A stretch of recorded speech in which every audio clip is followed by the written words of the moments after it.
Ni kita naik atas nyo dingin ni dak ni. Tak nak kabak ni naik. Orang kita naik boleh.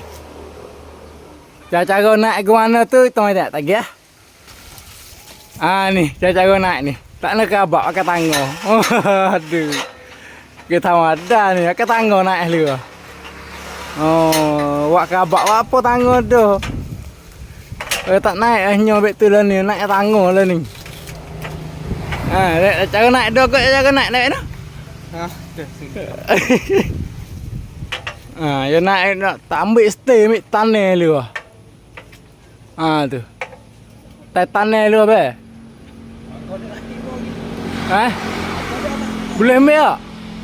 Tak ambil nak tu orang naik ambil.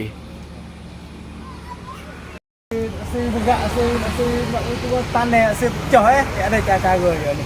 Pakai tali Mai tengok guna buat. Bismillahirrahmanirrahim. Cara ambil so tak dengar kita bantu bos bebek ni dah. Kita ambil tali ke. Kita ikat di apa dah di tanenyo tu. Tu kita ikat situ dulu. Sebab ya kita nak gantung je tu sebab jatuh derah dia. Lepas tu kita ikat molek dah ke.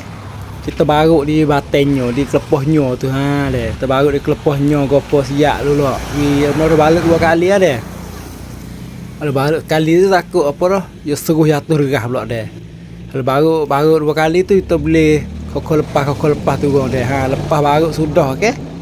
Kita catah batai catah kelepahnya tu siap molek dah. Ni lepas kita kerak tu kokol karak tu gong. Lo kokol lah be. Tak pecah lu tanah tu gong. Ada cara je dah. Ni karak kau lepas tu gong. Boleh tanah. Pihak terawak boleh terawak ingat dah.